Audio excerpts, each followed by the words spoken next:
dia thrifting itu kan sampah gitu loh. Itu kan jadi masalah nantinya itu ketika kita jadi menerima sampah itu. Nah itu menurutku kesalahan pemerintah. Sekelas Ritek gulung tikar karena dia kan makro.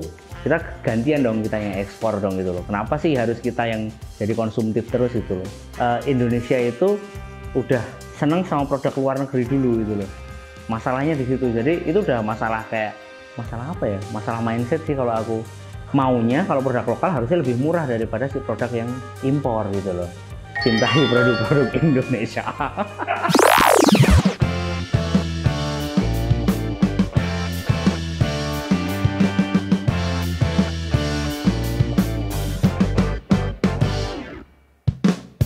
Halo, kenalin aku Hendy dari Fake Lab Clothing dan Fake Lab Sablon. Salam kenal. Jadi Fake Lab Sablon itu berdiri 2012. Itu juga karena Fake Studio. Jadi aku ada studio kita namanya Fake Studio. Kita gagal untuk bikin studio desain awalnya. Terus karena udah ada kontrakan, akhirnya di 2012 itu kita bikin Fake Lab Sablon. Nah untuk Fake Lab Clothing sendiri tahun setelahnya. Jadi 2013 aku baru mulai Fake Lab Clothing. Jadi dulu aku punya studio desain, dan kalau di studio desain itu kan yang paling penting itu kan function. Jadi singkatan sebenarnya function, analytic, knowing, experience. Jadi lebih dari situnya.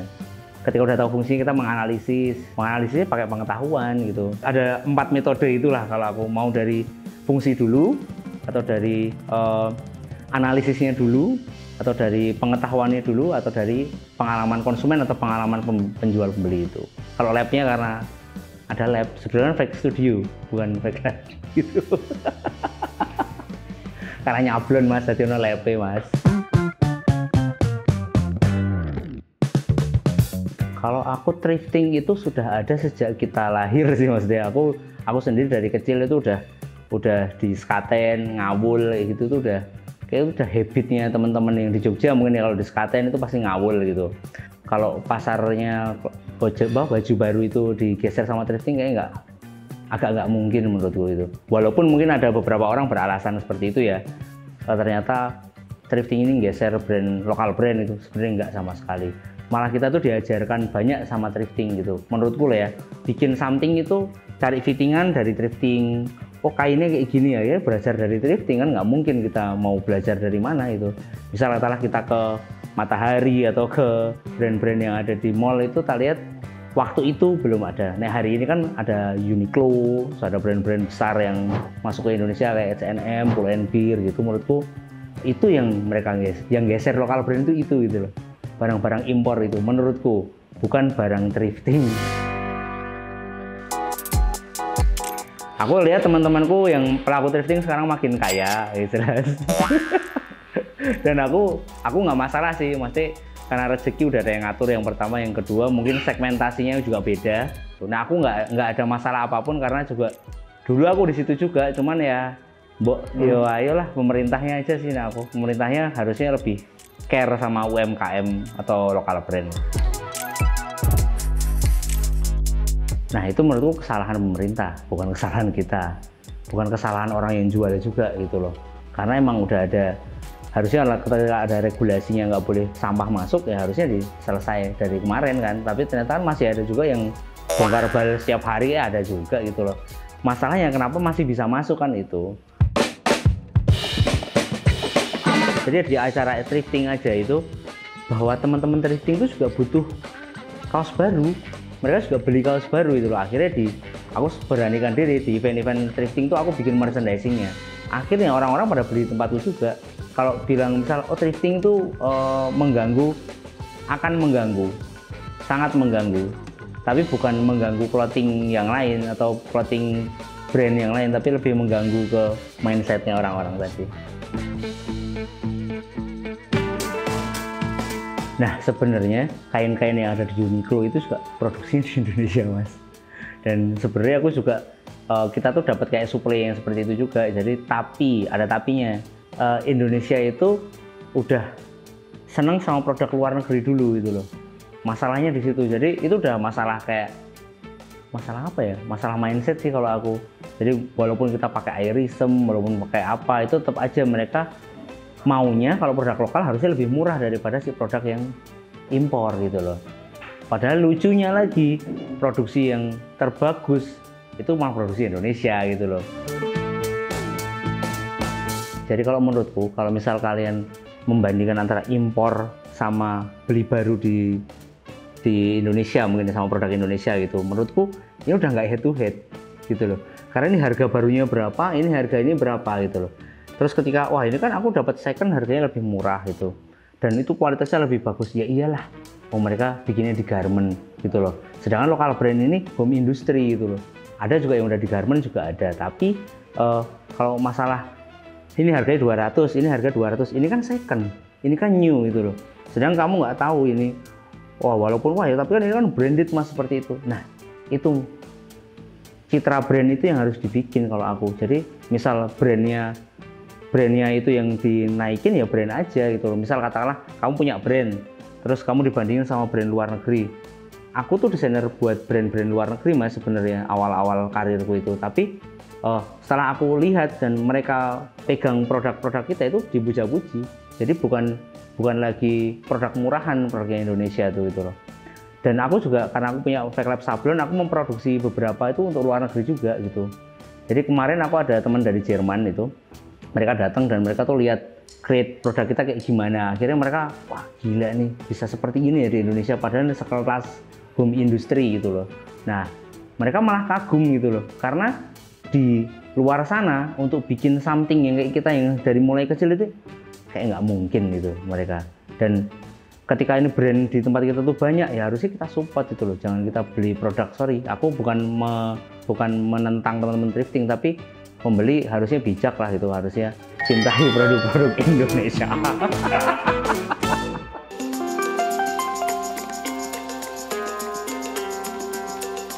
Kalau struggle-nya mungkin karena dari awal aku seorang desainer buat distro ya. Jadi jauh dari itu, aku 2006-2007 itu udah mulai desain buat distro waktu itu. Akhirnya tak pikir kok daripada aku buatin orang lain terus, aku bikin clothing sendiri gitu. Kalau untuk struggle-nya sendiri di clothing banyak banget mas, karena di 2013 itu brand-brand yang baru bermunculan. Nah sampai di titik ke clothingan itu udah mulai marak banget, menjatuhkan harganya mereka sendiri. Jadi misal ada yang buy one get one. Nah karena serangan seperti itu akhirnya brand pada mati itu kan. Dan sampai hari ini struggle kita di marketplace. Di offline belum bisa sebagus di online lah gitu. Oke, kalau brand lokal ini tumbuh, ya mau nggak mau harus adaptasi sih mas kalau aku mas. Jadi adaptasi yang paling penting itu adaptasi market dari online, ada juga yang dari event gitu. Nah untuk regulasi sih yang pengen kontribusi pemerintah tuh harusnya ya thrifting itu kan sampah gitu loh. Walaupun itu sampah branded atau apa, aku bukan masalah itu, tapi emang itu kan jadi masalah nantinya itu ketika kita jadi menerima sampah itu. Terus kontribusi lagi shipping cost untuk ke luar negeri biar kita bisa ekspor itu lebih dipermudah dan dipermurah, itu menurutku itu untuk pemerintah ya. Dan alhamdulillah sih kayak aku sendiri sekarang jadi pengelola PDIN, jadi untuk Pusat Desain Industri Nasional itu aku nantinya akan mensupport teman-teman juga nanti yang dari clothing brand mau bikin something itu nanti bisa develop di sini, karena aku ada beberapa mesin yang mungkin terlihat di belakang atau di sampingku itu nanti untuk bisa mendevelop teman-teman. Jadi udah ada kontribusi dari pemerintah sebenarnya untuk memajukan UMKM itu. Dan kalau komitmenku buat brandku atau buat clothing lokal itu ya konsisten aja. Setiap hari create something, setiap hari ada ide baru kita langsung bikin, atau kita adaptasi dari ide. Mungkin itu konsistensi dan komitmenku untuk di brand lokal.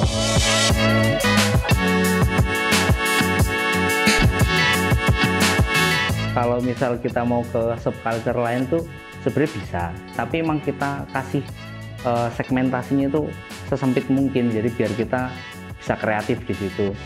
Kita ada produk sarung, ada produk baju koko gitu aja pun kita masukin unsur itu di situ gitu loh. Sarung si hip hop gitu lah, atau sarung si hardcore ini. Nah itu yang jadi ide kreatif kan di situ, dan itu terlaris. Jadi sampai sehari itu bisa jual kita kayak berapa, 50 sampai 100 piece lah itu kalau bulan puasa itu. Ketika rapper gini arep sholat, kira-kira gini nganggo nih apa gitu loh. sarungnya masuk anggone putih ngono kita wah kita ora cocok ini. Ya cocoknya ngene iki ireng. Nggak mungkin lah pakai yang putih-putih, biasanya hitam-hitam gitu. Terus nggak tak kasih yang full gambar itu enggak, tapi cuma kayak tulisan kecil di bawahnya dan ganggu sok murine gitu loh. Jadi sajadah sih ono mas, sajadah sih kira-kira anak band ini cocok atau anak hip hop ini cocok tinggal. Jadi aku memposisikan seperti itu mas. Jadi kalau kita dikotakin itu kita lebih kreatif kan gitu loh akhirnya.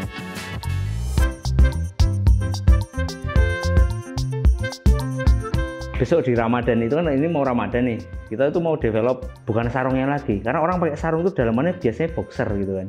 Nah aku pengen boxernya itu boxer yang culture gitu loh. Jadi tapi isi nuansa Ramadan dan Idul Fitri, jadi bisa dikasih hampers nantinya itu boxer gitu. Jadi ada hampersnya gambarnya opor, ada gambarnya kupat gitu-gitu. Ide kreatifnya dari situ aja gitu, yang dipakai apa gitu. Ya, karena itu kita milih genre itu untuk mengkotaki kita sendiri mas itu. Kalau kita terlalu luas, ya nggak bakal spesifik dan nggak bakal dapat market ya. Karena untuk menancapkan lebih dalam lagi bahwa kita tuh hip hop gitu. Dan di event-event hardcore pun aku juga endorse satu band itu, mau dia main dimanapun aku bakal endorse dia. Ya karena kita juga pengen nancapkan juga bahwa kita tuh hardcore gitu.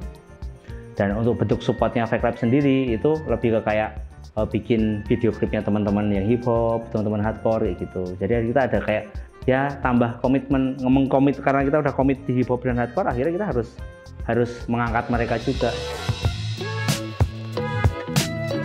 Karena produk kita itu yang terlaris itu bandana. Bandana itu kita pun jual harganya murah gitu, karena emang itu kita sing culture banget itu dunia nganggo bandana gitu lah, entah ditaruh di saku atau ditaruh dimanapun itu. Sebelum kalian mau mulai bisnis itu nggak ada tips and trick menurutku, karena semua orang tuh punya pengalaman dan punya background yang berbeda-beda. Jadi kalau aku, ketika kamu memang yakin untuk melakukan atau mempassion di satu hal, ya udah lakuin aja dulu itu. Kalau masalah penghasilan itu pasti kita cari ya, tapi kalau kamu mau pertahanin untuk bikin brand atau mulai bikin brand itu menurutku satu, ya kamu jangan mikirin uang dulu di brandmu, karena akan susah nanti bener. Selain itu ketika kalian mau mulai brand itu harus adaptasi di sekelilingmu dulu. Jadi kasih jawaban aja buat yang pertanyaan. Contoh tadi kayak gimana sih caranya rapper ini sholat pakainya apa sih kira-kira. Nah itu kan ada masalah di situ. Jadi kalau kamu mulai sesuatu, targetnya harus ada dulu yang pertama. Yang kedua, nanti kalian bisa ngatur positioning juga. Dan yang ketiga itu adaptasi kalau aku. Bersama bermetamorfosa.